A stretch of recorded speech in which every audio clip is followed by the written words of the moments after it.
Ha llegado el momento de escuchar la palabra de Dios. Un potente mensaje extraído de las Sagradas Escrituras. En la voz del pastor Carlos Hoyos. San Juan capítulo 1. Espero que usted tenga ahí la Biblia abierta. Capítulo 6, el versículo 8, ¿no? Del Santo Evangelio según San Mateo. Hasta ahí llegamos. Hoy iniciaríamos en el 9. Vosotros pues oraréis. Vamos a leer hasta el verso 18, ¿le parece? Listo, sí señor. Dice: vosotros pues oraréis así: Padre nuestro que estás en los cielos, santificado sea tu nombre. Venga tu reino, hágase tu voluntad como en el cielo, así también en la tierra. El pan nuestro de cada día, dánoslo hoy. Y perdónanos nuestras deudas, como también nosotros perdonamos a nuestros deudores. Y no nos metas en tentación, pero líbranos del mal. Porque tuyo es el reino, y el poder, y la gloria, por todos los siglos. Amén. Porque si perdonáis a los hombres sus ofensas, os perdonará también a vosotros vuestro Padre Celestial. Pero si no perdonáis a los hombres sus ofensas, tampoco vuestro Padre os perdonará vuestras ofensas. Cuando ayunéis, no seáis austeros, como los hipócritas. Dejémosla hasta ahí. Vale. En sí lo que es el Padre Nuestro. Lo primero que vamos a tener en cuenta en este pasaje es que Jesús está dando una instrucción después de amonestar acerca de la ostentosidad religiosa de los fariseos, ¿no? Es decir, la apariencia que ellos mostraban cuando realmente ellos estaban vacíos por dentro. Entonces Jesús aquí le dice a ellos: vea, no hagan como los fariseos. Ustedes tienen que aprender a orar y les voy a enseñar en sí lo que es una oración bien compuesta, que tenga todos los elementos habidos y por haber, para que así su oración sea eficaz. Ustedes han leído en la Biblia que dice: pedís y no recibís porque pedís mal, porque no sabéis pedir. Muchas veces lo podemos observar inclusive en el diario vivir en la familia. Pedimos de tal manera que no tenemos garantía de recibir lo que pedimos, porque lo hacemos de la forma menos adecuada, con el orden que se debe de hacer, con el respeto que se debe de hacer, con el reconocimiento que se debe de hacer. Y Jesús les está enseñando a ellos, y hoy a nosotros, que la oración no es un palabrerío suelto, sino que debe tener una estructura. Entender a quién se le pide, cuál es la condición de aquel a quien le pedimos y cuál es nuestra condición. Y hago alusión a eso porque, si ustedes ven aquí, Jesús les dice: vosotros pues oraréis así. Y comienza a explicarles: Padre nuestro. ¿A quién le estoy pidiendo yo? Es más o menos lo que debemos de analizar. Sí, hay muchas cosas interesantes dentro del panorama que el Señor busca que sus discípulos tengan en la mente cuando se refieran a Él en cuanto a la oración. Uno de esos es ese presupuesto que ellos deben tener en cuenta, de que deben orar y deben enfocar esa oración bien. La oración es un deber. Es un deber. Pero deben de saberla hacer. Exactamente. Y me llama la atención dentro de eso, cómo estos pasajes dentro de la enseñanza de Jesús tienen un orden que vale la pena hacer notar, y es que el Señor no entra a enseñar primero de la forma en la que deben hacer, sino que primero toca la esencia, haciendo, claro, la comparación con los hipócritas, pero luego sí entra a explicar la estructura, dando un bosquejo de los componentes de la oración. ¿Por qué digo eso? Porque es posible que alguna persona que ore, porque la oración es una de las cosas más valiosas que puede hacer un cristiano, pero también es una de las cosas que más común hace un religioso. Claro. Y debe tener en cuenta que no se trata de forma, se trata de esencia. Y después de la esencia viene la forma, que es la estructura del Padre. Es correcto. Entonces, mirando el pasaje, volvemos a lo del principio. Cuando yo hago la oración, ¿a quién se la hago? Porque una oración, recuerden que la oración puede ir dirigida en diferentes campos, ¿sí? Debe de ser, una persona puede orar pidiendo perdón, pero puede orar pidiendo sanidad, pero puede orar pidiendo un bienestar de salud, puede orar dando gracias por los bienes recibidos, puede orar pidiendo protección. La mejor manera de entender las diferentes clases de oración es leer el libro de los Salmos, que es un libro de oraciones. Pero aquí lo importante que debe de tener todo penitente es ¿a quién le está orando? ¿Le está orando a un Dios inalcanzable? ¿A un Dios que solamente está presto para juzgar y condenar? ¿Tiene a Dios en el concepto equivocado o le está orando a su propio Padre? Porque es que la palabra clave aquí es Padre nuestro. Habla de un vínculo, habla de algo que debe de llevarnos a acercarnos de verdad con confianza. Porque la relación de nuestro Padre con nosotros debe de ser el equivalente a la relación de un buen padre con un buen hijo. Y cuando se da esta relación de un buen padre con un buen hijo, pues no están distantes, están cercanos, son confidentes, existe confianza, ¿ya? Y eso es lo que Jesús está buscando aquí, que los ciudadanos del reino, y en este caso sus discípulos, y hoy los que están conmigo, en cualquier parte del mundo, entendamos que cuando oramos y hablamos, no hablamos con alguien inalcanzable, sino con nuestro Padre. Yo creo que eso crea un sesgo, ¿cierto, hermano Carlitos? Yo no puedo llamar padre a quien no es mi padre. Exacto. Y en la palabra del Señor no te encontramos. En el caso de los discípulos, ellos son hijos de Dios porque el Señor los eligió. Claro. En el caso de nosotros, porque Él nos adoptó. Y hay que hacer esa diferencia de pronto y poder entender que el Padre Nuestro a la luz de la Biblia ha sido algo que religiosamente se ha tomado a la ligera. Se ha tomado a la ligera como una vana repetición, anulando la enseñanza de Jesús hasta hoy. Y es importante saber que hay muchos que pronuncian el Padre Nuestro, aún comenzándolo, Padre Nuestro, sin ser conscientes que probablemente no son hijos de Dios. Y ahí la mayoría, un 99.9% de los que Señor, creen en la oración del Padre Nuestro, ellos no son hijos del Padre. ¿Está claro? Perdón la redundancia, aclaro que cuando hablamos de hijos de Dios, hay 4 clases de hijos de Dios. ¿Lo recuerdas? Los ángeles por creación, Adán y Eva por creación, Israel por elección, la iglesia por adopción.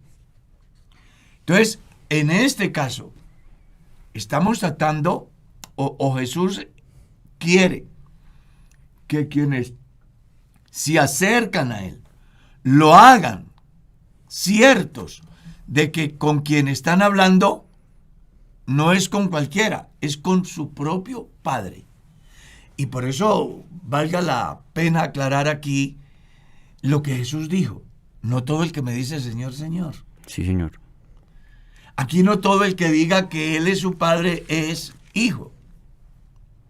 Porque para ser hijos de Dios es necesario nacer de su naturaleza. Y eso no será posible si no se da el milagro de la regeneración. ¿Está claro? Entonces Jesús dice aquí, cuando ustedes oren, tengan en cuenta a quién le están pidiendo. 1, al Padre, a su propio Padre. Debe de haber confianza. 2, debe de entender la dimensión de lo que es Él, su santidad. Él es santo. No debe de mirarse como cualquiera. Es nuestro Padre que es santo, que está en los cielos. Eso es lo que dice aquí, Padre nuestro, que estás en los cielos. Entender dónde está Él y dónde estoy yo. Y cuál es la condición de Él y cuál es mi condición. Cuál es la naturaleza de Él, cuál es mi naturaleza. Usted sabe que Dios por naturaleza es santo. ¿Cierto? Que por lo que Él es, está arriba, yo estoy abajo. Y en consecuencia, así debo de entenderlo para hacer una oración que realmente llegue a la presencia de Dios. Entonces dice, Padre nuestro, que estás en los cielos, santificado sea tu nombre. Reconocer su santidad. Y me llama mucho la atención el verso 10. Venga tu reino. ¿Por qué? Porque si uno lee el Salmo 8 y lee el Génesis 3, descubre que a causa del pecado del hombre se da una separación entre el hombre y Dios. Dios expulsa al hombre del huerto. El hombre pierde la comunión y la comunicación con Dios. El Salmo 8 dice que Dios ha puesto su gloria sobre los cielos. No es alcanzable al hombre en la tierra.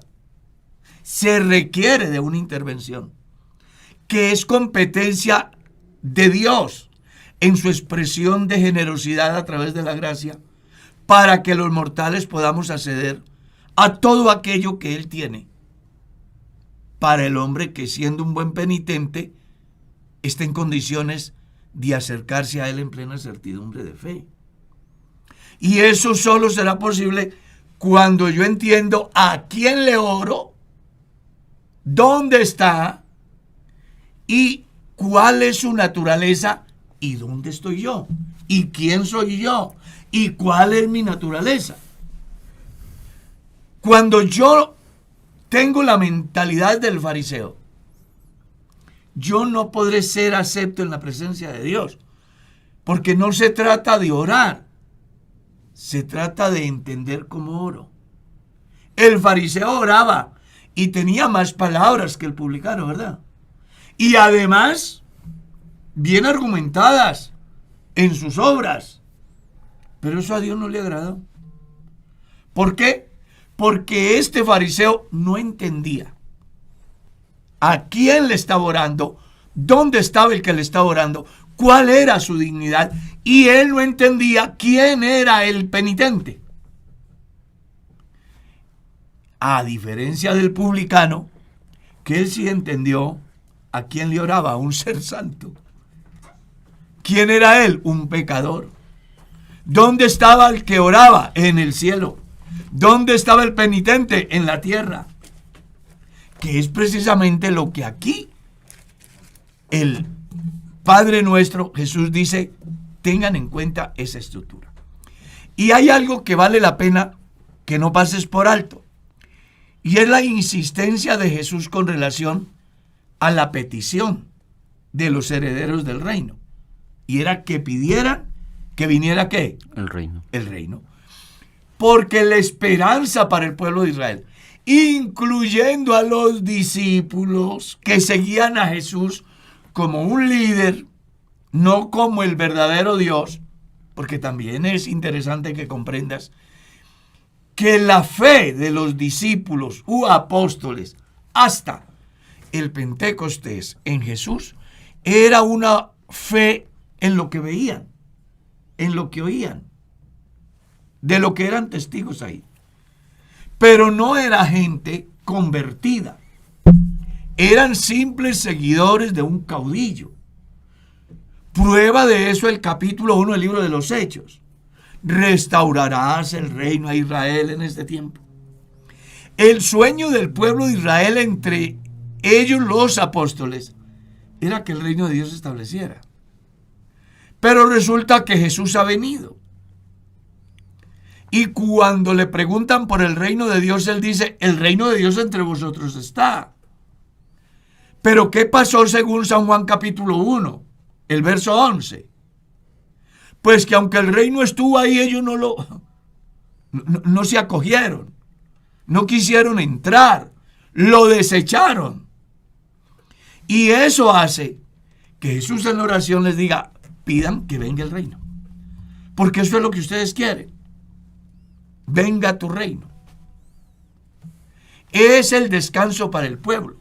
Es el verdadero reposo, humanamente hablando, para el pueblo de Israel, que es precisamente del que luego va a hablar el escritor a los hebreos cuando dice, pero aún queda un reposo para el pueblo de Dios, haciendo alusión que el endurecimiento del pueblo de Israel evitó que el reino de Dios se estableciera y que entonces él buscase gente que no era pueblo, que en este caso es la iglesia, los hijos de Dios salvos por adopción.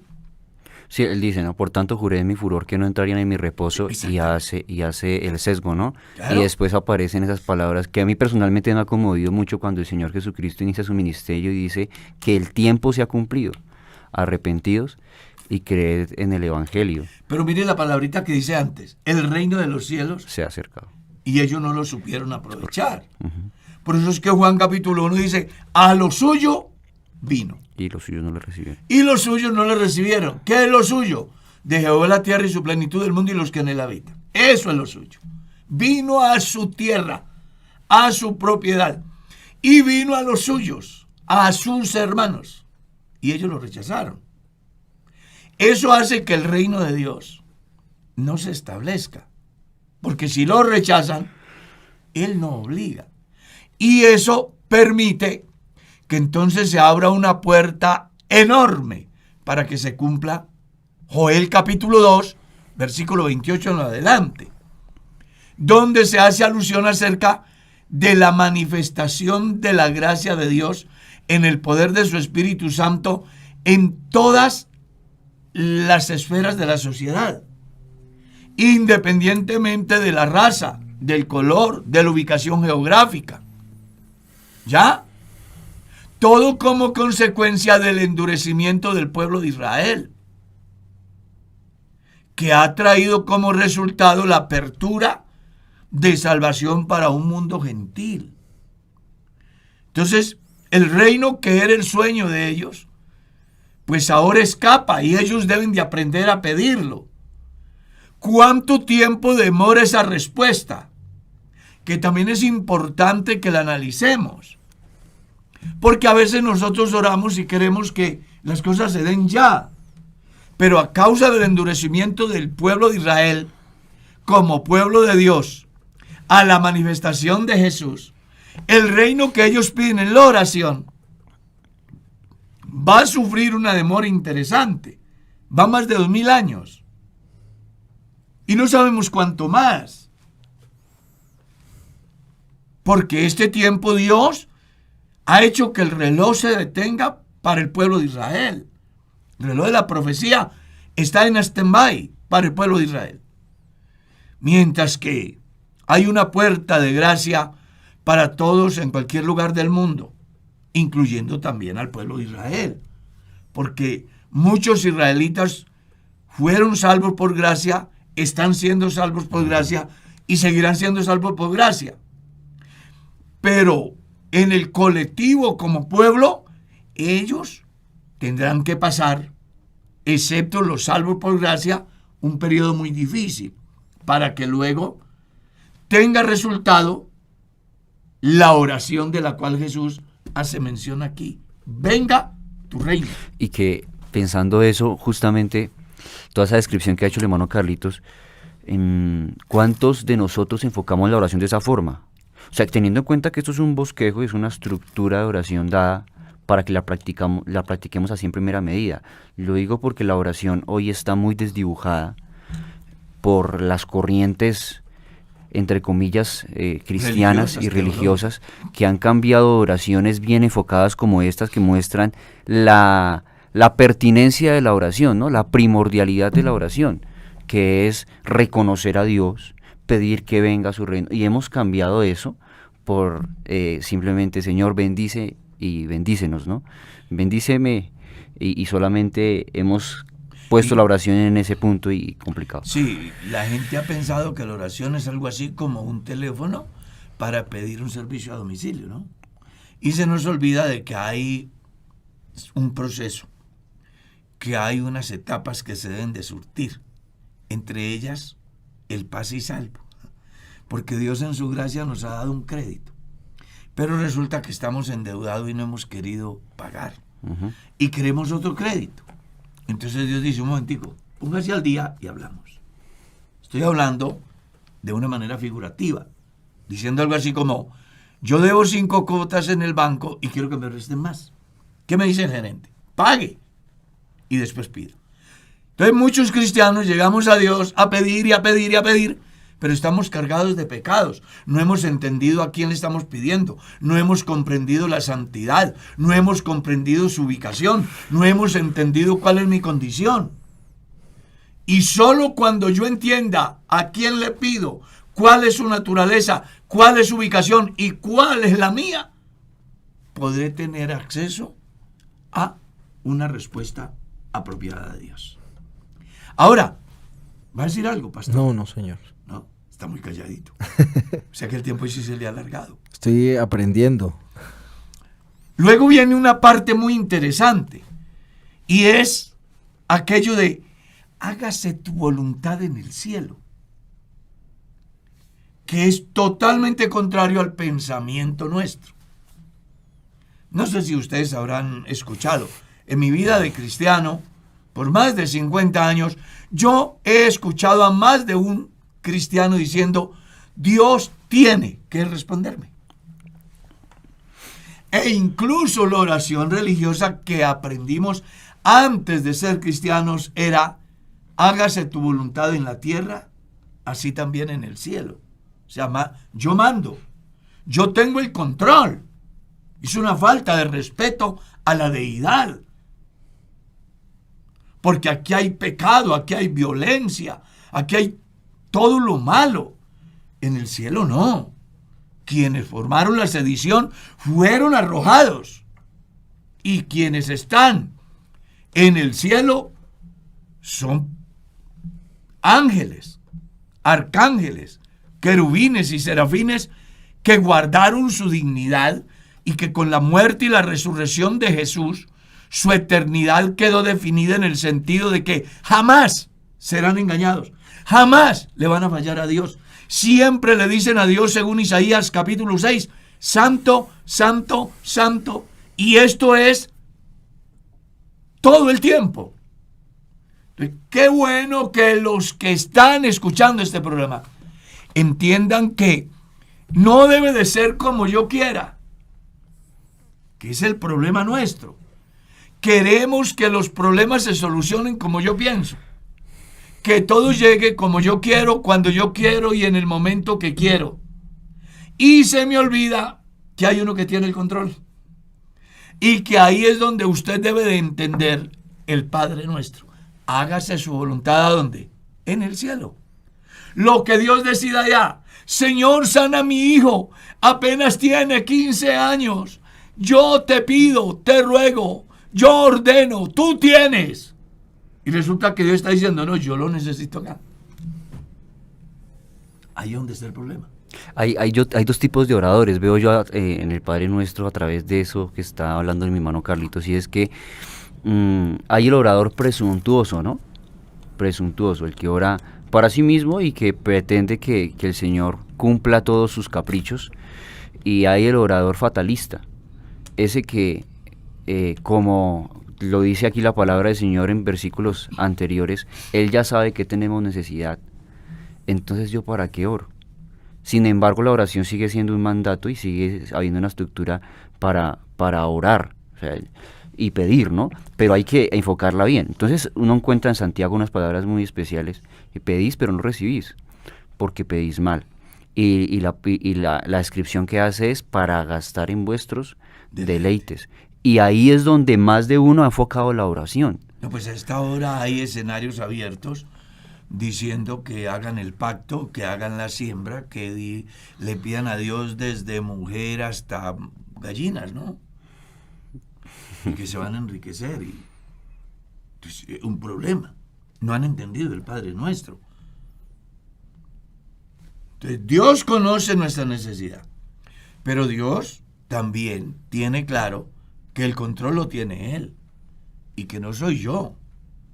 He escuchado gente blasfema en los medios diciendo: yo para qué riquezas en el cielo, las quiero es aquí. Y le dicen y manipulan a la gente. Pues el Padre Nuestro nos enseña a aceptar la voluntad de Dios, cualquiera que sea. No sé cómo orará usted, pero en mi caso personal, a mí me llaman a orar por un enfermo y yo le digo a Dios que obre en la vida del enfermo según su voluntad. Porque recuerde que la voluntad de Dios es, ¿qué? Buena, agradable y perfecta. Y cuando yo quiero interferir en ese proceso, Dios dice: no es lo que usted diga. Y es ahí donde los que no entienden a Dios, ni conocen a Dios, dicen: pero ¿por qué será que Dios no me responde? No, Él en su soberana voluntad vio que lo que usted está pidiendo es lo menos conveniente para su vida. Y como Él hace su voluntad, independientemente de que yo esté de acuerdo o no, y más allá de que yo cuestione o no, Él sigue siendo Dios.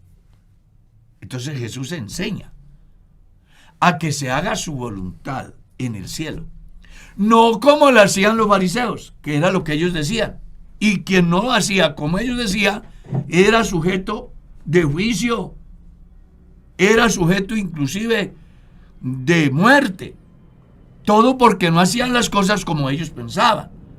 Pero aquí Jesús dice: no, es arriba donde se deciden las cosas. Es allá, es aquí en lo alto. El que tiene el control es el que toma la decisión acerca de el invierno o el verano, acerca de la salud o la enfermedad. Alguien dirá: ¿y cómo puede ser? Claro, ustedes leen perfectamente desde el Antiguo Testamento. Jesús ha dicho, Dios dice: yo pongo delante de vosotros la vida y la muerte, la bendición y la maldición. Todo está puesto ahí. El hombre en su comportamiento es el que se hace merecedor de lo uno o de lo otro. ¿Ya? Dios es soberano en su voluntad.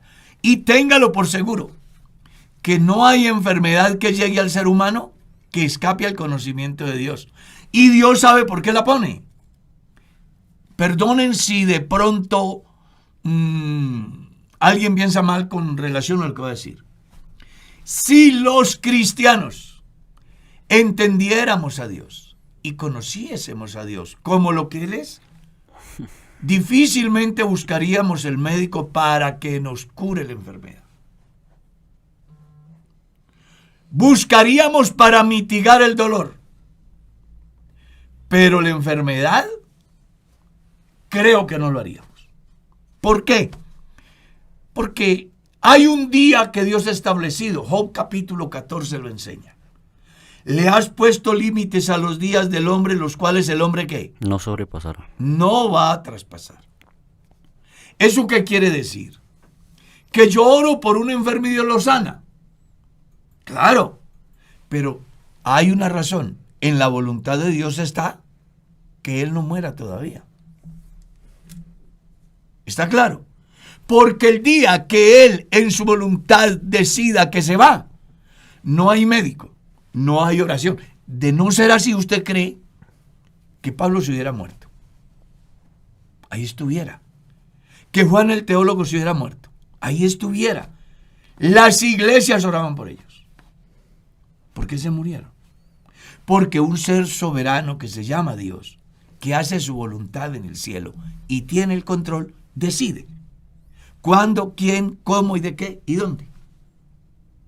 Por eso es que yo digo, pastor, si los cristianos entendiéramos a Dios, entender a Dios aquí me refiero a su soberanía, y conociéramos la clase de Dios que tenemos, usted y yo aprenderíamos la enseñanza del principio.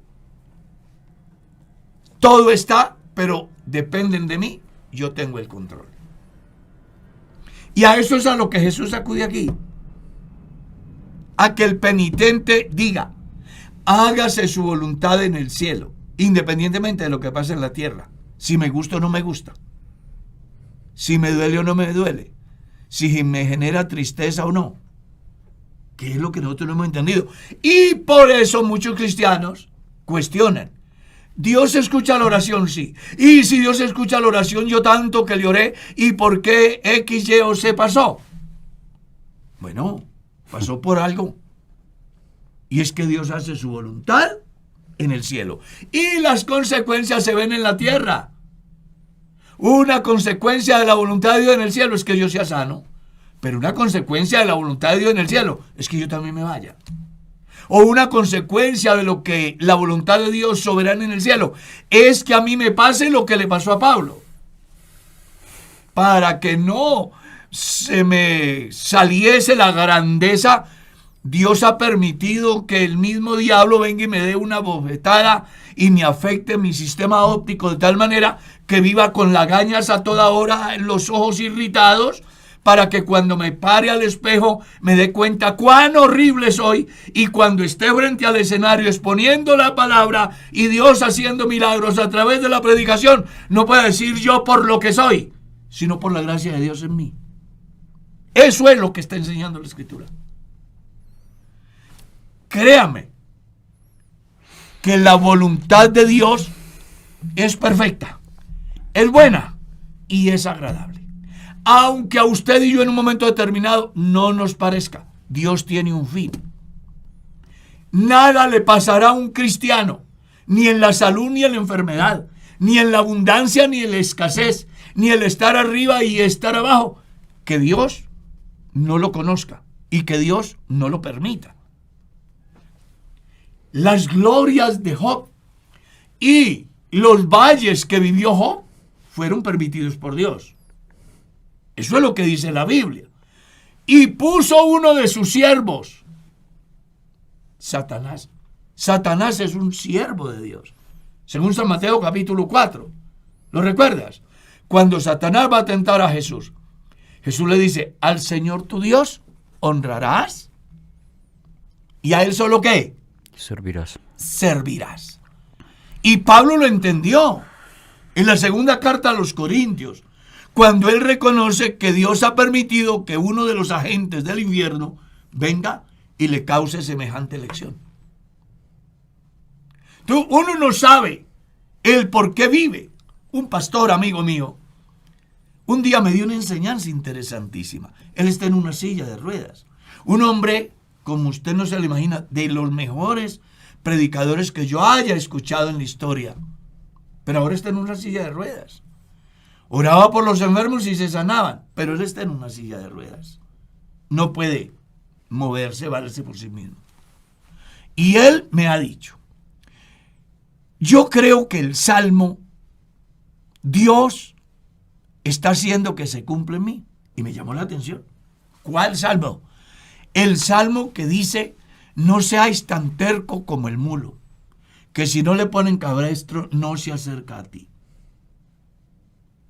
Creo que yo soy ese mulo, sin entendimiento, y Dios me ha puesto un cabestro que se llama el mal del Parkinson, porque después de que me he llegado es donde yo he entendido cuán vulnerable soy y cuánto dependo de Dios. Duro, pero real. Entonces yo sí creo que sería muy importante que nosotros entendiéramos lo que está diciendo el Padre Nuestro. Hágase su voluntad en el cielo. Las consecuencias las vemos aquí en la tierra. Y cualquiera que sea, usted y yo debemos de aceptarla. ¿Cómo lo entendió Job?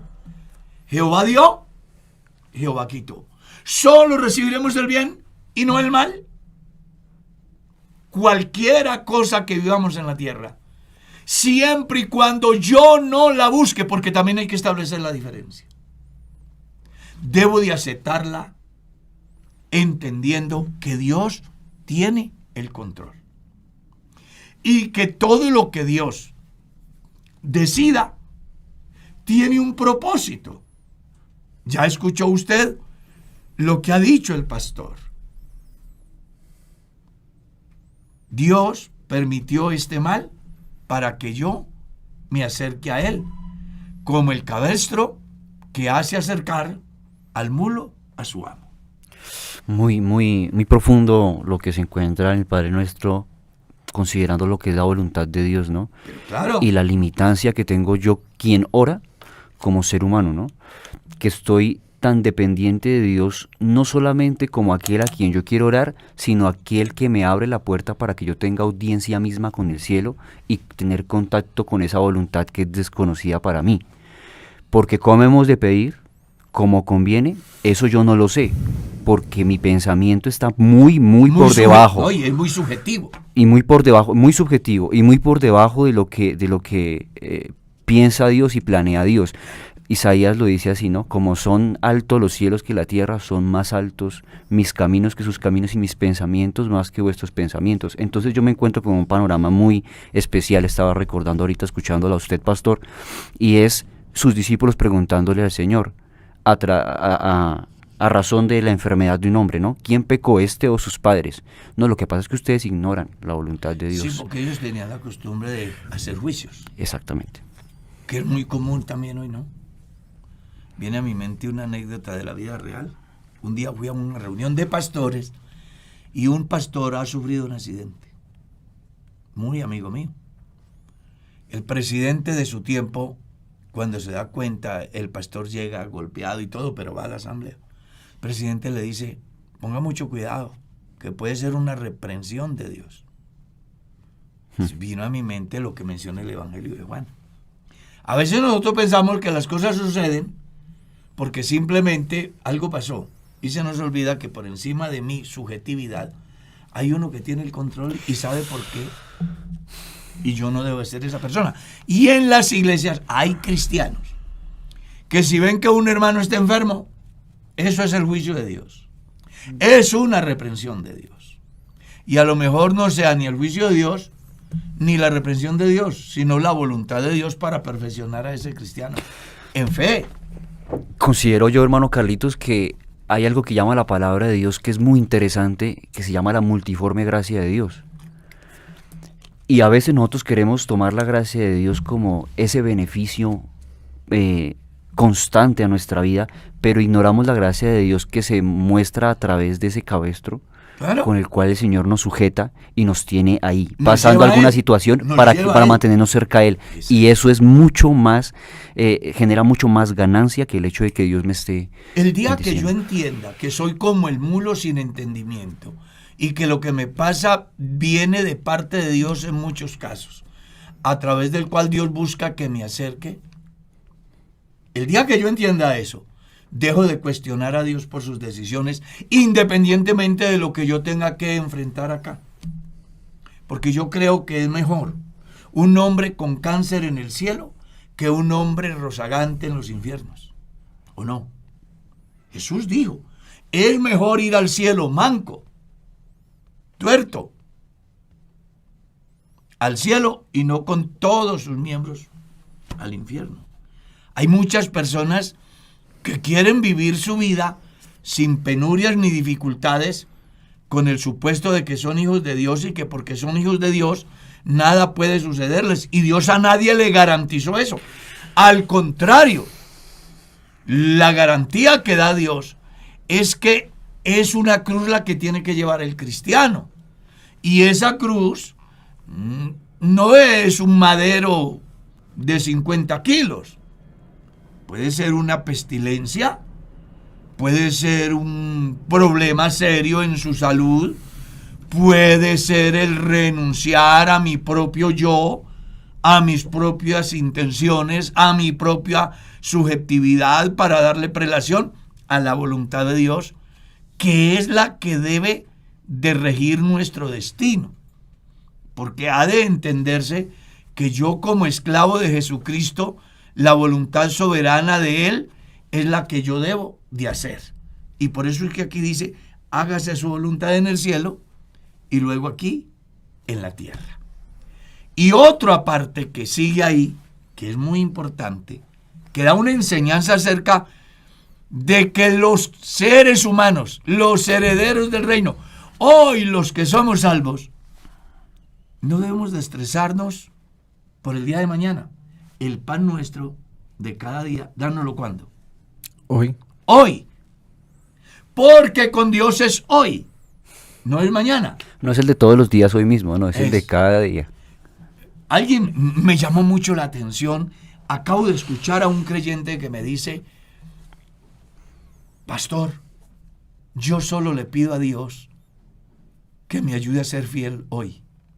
Me llamó la atención. Sí, porque ayer ya no podrá ser fiel y mañana tampoco. Es hoy. Es hoy. Porque hoy puede venir el Señor. Hoy se me puede quedar quieto el corazón. Cada instante que yo viva es el momento que yo debo de preocuparme por ser fiel. Y resulta que Jesús da una enseñanza aquí acerca de la supervivencia, ¿no? El pan nuestro de cada día, dárnoslo hoy. Y hay un historial que muestra que con Dios no sirven las prevenciones hacia el futuro. En el desierto, cuando faltó el pan, Dios proveyó maná, pero los israelitas tenían que ir a buscarlo ¿qué? Cada día. Y si alguien traía para 2 o 3 días, se le dañaba. Eso es lo que dice la Biblia. Se le dañaba. Dando una lección interesante. Dependan de Dios, que Él tiene la provisión. ¿Por qué nosotros nos estresamos? ¿Por qué tanta ansiedad? Porque vivimos tan preocupados en el mañana que nos quita el derecho de ser felices hoy con lo que Dios nos da hoy. En el reciente pasado, yo creo que el pastor Darwin recuerda, ¿no? ¿Qué cosa? Estábamos preocupados por una organización de un evento acá. Ah, sí. ¿Y qué fue lo que yo les dije? No Que se nos preocupe. preocupáramos. A lo mejor Ni estamos. ni estamos o no se hace. Pero nosotros como con 8 días, ¿verdad? O más. De preocupación, pensando. Llegó el día y nada pasó. No se dio lo que se pensaba. ¿Cuánta ansiedad me quité yo? Entonces, aquí Dios nos llama a pensar en el hoy. Porque hoy es el día aceptable. Hoy es el día de salvación. Si hoy oyere su voz, hoy ha llegado la salvación a esta casa. El pan nuestro de cada día, dándolo hoy.